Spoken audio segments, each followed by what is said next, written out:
Hi, I'm Darley Newman, and we're exploring Wales in the United Kingdom. We'll discover beautiful castles like this, which is reputed to be haunted.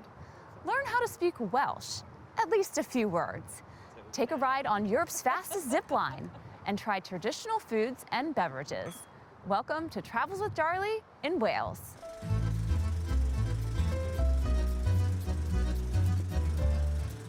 We're exploring the country of Wales in southwest Great Britain. This part of the United Kingdom boasts stunning landscapes, historic castles and abbeys, modern-day adventure attractions, and unique language and culture best experienced by traveling with the locals. We're starting out along the north coast at a farm owned by Gareth Wyn Jones. He's a Welsh farmer with a big following, and all for going about his daily life and publicly advocating for locally sourced foods. I'm meeting up with him and his adorable sheepdogs. This land, this farm's been in the family for 350 years. So, yeah, there's a lot of tradition and a lot of love that's gone into keeping this land. Everywhere I'm looking, I'm seeing sheep, literally all around, beautiful panoramic views. Yes. Are all of these yours? Yeah, the majority of the sheep down in this valley are ours. We run about 3,500 ewes on the hill here, but the mountain's 27,000 acres. Whoa, how do you find the sheep? Well, the dog does that a lot, to be honest with you. Okay. And, you know, when we gather, it's a gathering of not just the sheep, but it's a gathering of the farmers. This can't be done individually. It's about a community, it's about a society, and it's a traditional way of farming. And that's what we do on these hills up here and on the mountains in North Wales. We grow our own vegetables, we produce our own animals, we feed our own children with everything that comes from the ground, from the farm. It's a fantastic way of life. What was it like to grow up here for you? Beautiful, yeah. You know, you wake up every morning, you get to see the sea and the mountains behind you. It's something that I've never been anywhere else that gives you that kind of feeling of home. You know, we go on holiday and I just want to come home. It's really, really strange. I love this place. Now, Welsh is your first language, but it's not mine. How do you pronounce the name of your farm? It's called Tyn Llwyfan. Tyn Llwyfan. Tyn Llwyfan. Tyn Llwyfan. Llwyfan. Llwyfan. Llwyfan. There's a lot of talking through your teeth in Welsh. So it is a fantastic language, and it is the language, you know, my father's taught me, my mother's taught me. It's my first language, and my children speak Welsh as well. But it's a dying language as well. You know, not as many people speak it, which is a great shame. But that's the way of the modern world. You know, we lose things, but we gain things as well. And I think by living up here, we gain quite a lot. Oh, I'd like to stay for a while. Can I help you with the sheep? Of course, there's always a job here. Let's do it. Gareth and I head down the mountain so we can see his border collies in action. These athletic dogs are extremely intelligent, and in the United Kingdom are used to herd everything from sheep and cattle to pigs and ostriches. In fact, border collies were originally developed in the UK. Using only his voice and whistling, Gareth can urge his instinctive dogs to act and herd. Come on, But my favorite part of the visit might just be this. Good work. Hey, she's showing off now. You're so sweet. Oh. And do you know what? She's so important for our everyday job. Oh, she's a lover. She is, yes. She's a hard worker and a lover. Yeah. Very hardworking. Meeting farmers like Gareth and seeing where your food comes from makes what's on your plate taste that much better. Another place where you can get a taste for Welsh products is at Pant Du Vineyards and Orchards, not far from Gareth's farm. Located in North Wales, this farm overlooks the Irish Sea and Snowdonia mountain range. Richard Wyn Hughes and his family make apple cider and wine and welcome visitors to stop by for a tasting. Thanks, Richard, for letting me help you do some harvesting today. On a small scale, but we're much bigger scale than this usually. Well, is this a great place for growing apples and making cider in particular? Yeah, it is. It's a glacier valley. We have 42 different varieties of apples here. To make really good cider, you need bitter sharp, bitter sweet, and a sweet apple. And then we add then our traditional Welsh apples to get different flavours, and that makes our cider a little bit unique in its way. Welsh apples. See, that's something I didn't know about Wales. I didn't think about apples in Wales. With the slight climate change that's happening these days, we have seen like 2 degrees difference in temperature here. Well, I'm excited to taste the Welsh apples through the cider. So there we are. Now, how do you say cheers in Welsh? Iechyd da. Iechyd da. Very good. Enjoy. It's good. It's really smooth and not too sweet, but just enough. Beautiful right here in this setting. Yeah, it's great. Well, iechyd da. To learn even more about life in Wales, I'm headed to Anglesey Island, located off the northwest coast. The largest of all the Welsh islands, Anglesey also has a large population of Welsh speakers, and in some areas of the island, Welsh is still the dominant language, making it a good place to delve further into Welsh culture. Eurwyn Williams, who knows the best walks on Anglesey, is giving me an introduction to the island, and I'll let him reveal our meeting spot. Eurwyn, how do you pronounce this? Well, this is Llanddwyn, Pwll Gwyngyll, Gogerich, Chwyr yn Drobwych, Llandysilio, Gogogoch. Or Llanddwyn Pwll Gwyngyll, Gogerich yn Drobwych, Llandysilio, Gogogoch. Or as we say locally, Llanddwyn, PG. Shorten it, or just Llanddwyn. Okay, give me the last one. I think I can do that. Llanddwyn, Llanddwyn. yeah. Why is the name of this town so lengthy? Well, it was initially a publicity stunt, really. At the end of the 1800s, it was to get the train from London to stop here on its way to Holyhead. It's like a touristy thing. At the time, there were only a few houses here. But by now, they have a big shop here and the buses come from everywhere. A lot of people say that they've been to Anglesey, they've been here, or they've been to the ferry terminal in Holyhead. But that's not the proper Anglesey. Eurwyn's taking me to see the real Anglesey, and it involves a trip to the beach. The jewel in the crown for Anglesey is the coastal path, which is 128 miles all the way around the island. And there's a lot of beaches on the west coast. On the north coast, you're walking up and down, quite undulating on the cliff face. And it's so varied. You have heathland, moorland, country lanes, and you do come across interesting little villages and towns on your way. So it's kind of like you have a little bit of all parts of Wales right here on Anglesey Island. Well, in a way you do actually, yes. It mirrors the rest of Wales, which of course the Anglesey Coastal Path is part of the Old Wales Coast Path. The Wales Coast Path is 870 miles long, winding right along or close to the coast, with many portions accessible to towns and villages. Great for walkers seeking a day stroll or multi-week walking adventure. We're on Llanddwyn Island. Llan is the church of Dwynwen, which is our patron saint of lovers. She's our Welsh Valentine in a way. Oh. And her feast day is on January the 25th, which beats the general Valentine's Day by about 2-3 weeks. So you could come here and celebrate Valentine's Day and then go back to the States and celebrate it again. People do. Twice over, yes. Very romantic. Yes. Whether you're seeking romance or a day by the water, this part of the Wales Coast Path is enchanting. On the way back from my walk with Eurwyn, I'm stopping to refuel at an unassuming location. The Marram Grass is a top-rated restaurant located in an old chicken shed, situated in an RV park close to our walking trail. Liam and Ellis Berry, young brothers and entrepreneurs, started the restaurant in the caravan park owned by their parents. They serve up locally sourced dishes, including their well-known Menai mussels, small and tasty mussels harvested from the Menai Straits, the narrow stretch of water between Anglesey and the mainland of Wales. Both the food and the restaurant are an unlikely, awesome find. I'm seeking other bounties from the Menai Straits at Halen Môn, where salt cultivated from the sea surrounding Anglesey is so special, it's earned a Protected Designated Origin status, or PDO, joining the ranks of champagne, Parma ham, and other foods, wines, oil, and agricultural products that are prepared and processed in a specific geographical area. You can go behind the scenes at Halen Môn to see what makes this salt so special. So this is where we make the salt. So at the moment you can see the salt crystals that are forming on the surface. I see the heat coming off, Yeah. So we've got gas heaters that are on a timer. What makes the salt harvested from the Menai Straits so good?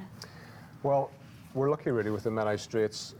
It's a lot of natural oysters, mussels, and sandbanks which naturally filter the water. So the sort of starting raw material is so much clearer.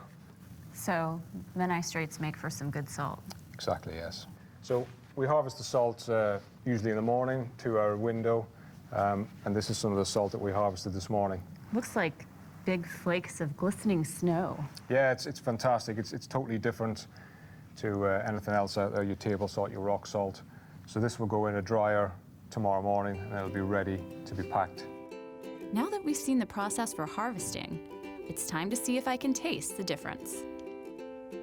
I've done olive oil tasting, moonshine tasting, wine tasting, of course, but I've never really thought about salt tasting. So if you want to start off with the table salt, Try a little try a pinch. little pinch, yeah. Tastes like salt I usually have, maybe, table salt. So you'll get that initial hit of salt, which disappears, followed by a kind of a bitter taste. Mm-hmm. So table salt has got about 5% calcium carbonate added to it to keep it free flowing, stop it from sticking together. So it's got chemicals in it. Okay. Really. So now move on to the Halen Môn salt. Try a little pinch of that. It's very long lasting, this one. That's the difference. You're going to get the pure salty flavour, consistent flavour all the way through. You've got 22 minerals in that salt, naturally from the sea. And a particular favourite, the chilli and garlic, which is super hot. A little small pinch, right? Yeah, just a little bit. Okay. Ooh, ooh, ooh. Yeah, What are you trying to get me over here? The chili's pretty hot. You only need a little bit. Again, it's really popular with potato dishes. A little goes a long way with that one. Yeah, I think you might need another drink. Yeah, I think so.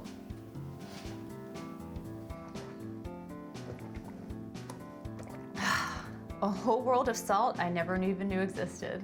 Yeah, this is just the tip of the iceberg, so I'm heading out on the Menai Straits in a rib boat, a quick way to get another perspective on this rare and generous stretch of water that's teeming with salt and life, and on Anglesey Island. In addition to the island's strong culinary coast and Welsh culture, it also served as the first home of Prince William and Duchess Kate during his tour of duty as a search and rescue pilot starting back in 2010. Directly across from Anglesey, I'm stopping at a castle with royal ties, Carnarvon Castle. John, I guess this was pretty hostile territory when they built this magnificent castle. Sure was. King Edward's killed the last Welsh Prince of Wales, and he's staking his claim to the territory, and he throws up this magnificent 10-turret castle, Carnarvon, and makes it palatial. The original moat and bailey castle was replaced with the current imposing stone structure in the 13th century by Edward I, also known as Edward Longshanks. This was a tumultuous time of English expansion into Wales, and Edward I wanted no mistaking as to who was in charge. The castle today is on UNESCO's World Heritage List. It's fun to think about William and Kate looking across the Menai Straits at this castle while living on Anglesey Island. And prior to that, the castle held an important ceremony for William's father. Back in July 1969, right up on this slate dais, as we call it, was the coronation ceremony, the investiture, where Prince Charles's mother, Her Majesty the Queen, comes with him, arm in arm, right onto the slate to crown him Prince of Wales. The investiture drew in large crowds and increased the notoriety for this extraordinary castle.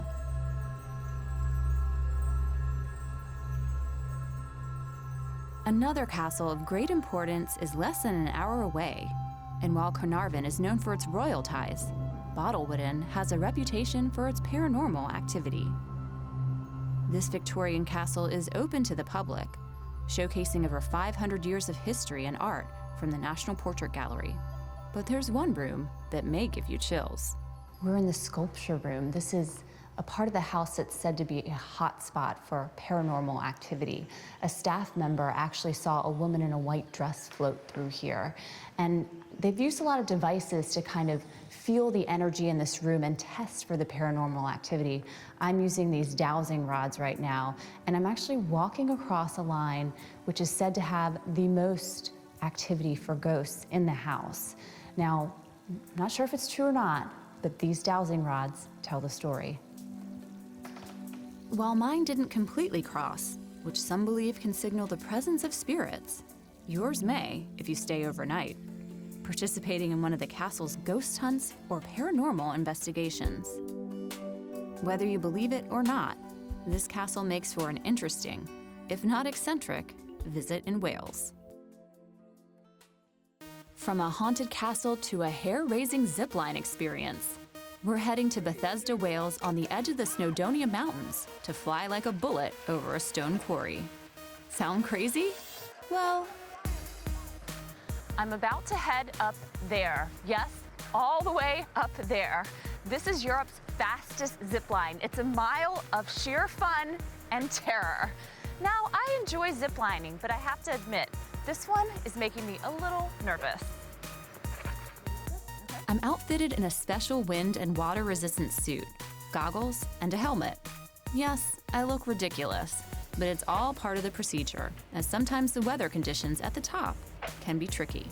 Travelers start out on the little zipper to get prepared for the big zipline experience, called Velocity, which can have you flying at speeds over 100 miles per hour.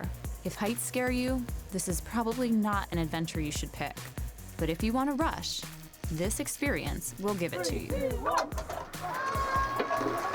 They say it's like flying, but to me it looks like you're a human cannonball.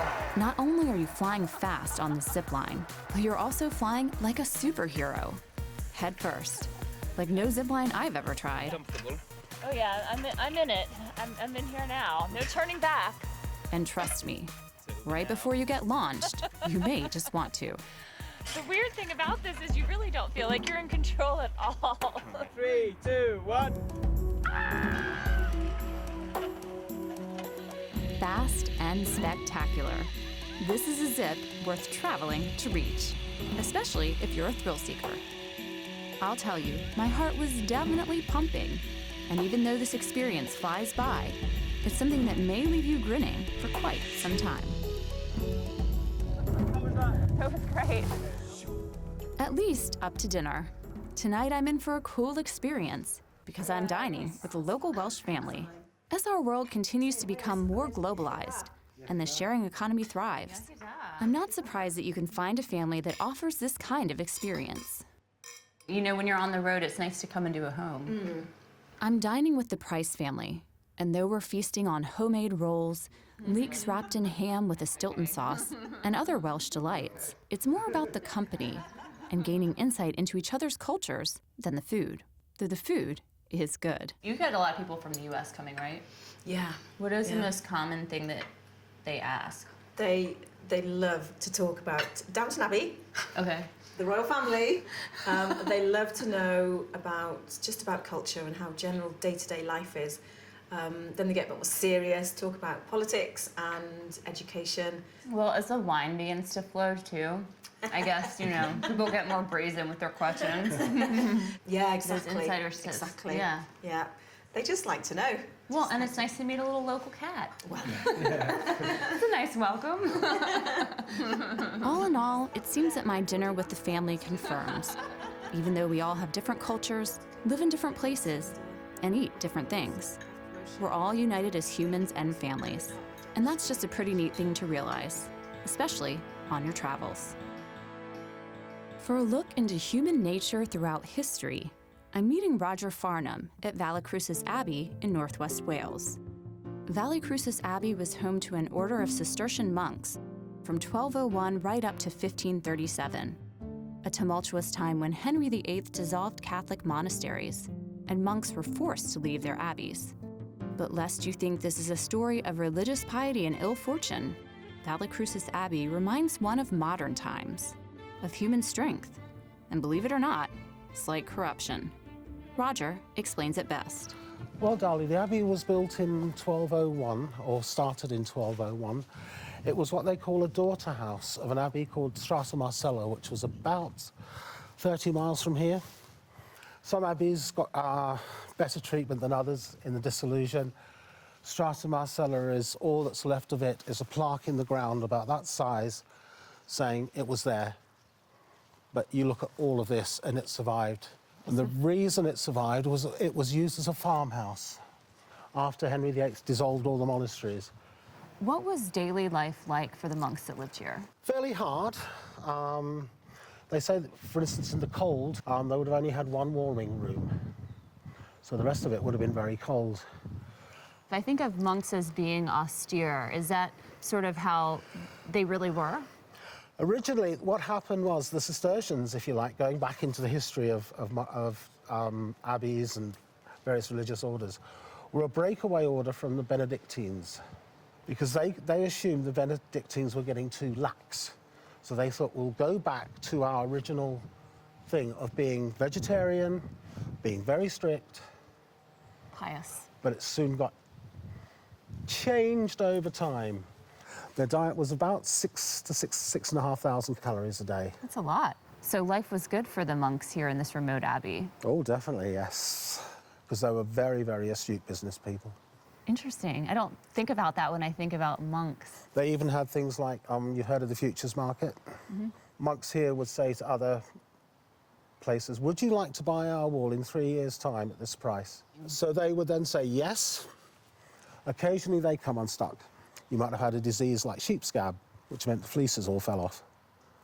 They would then have to go to other abbeys and say, we need to buy some wool because we've got a contract to fulfill.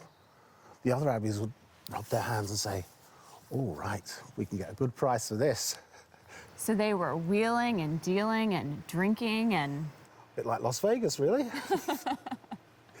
Well, the Las Vegas of Wales, right Yeah. here. Not quite that bad, but yeah. They didn't black the windows out, but... No. They would drink probably 8 pints of beer a day.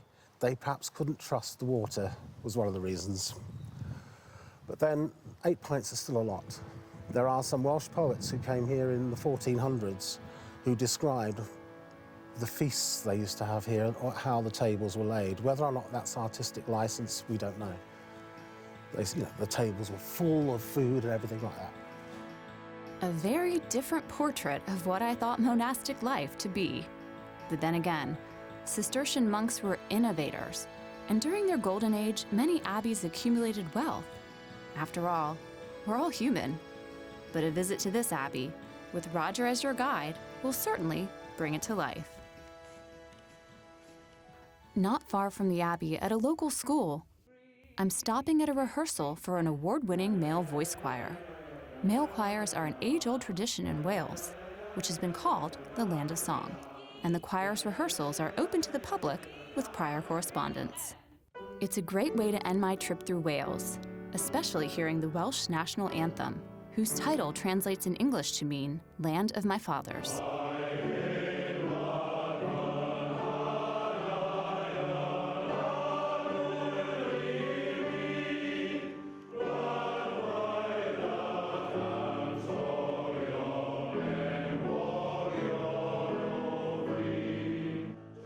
Even after my travels through just a small portion of Wales, I can understand how the valleys, cliffs, streams, and rivers, sung about in the lyrics, instill a passion in both the Welsh people and travelers for Wales.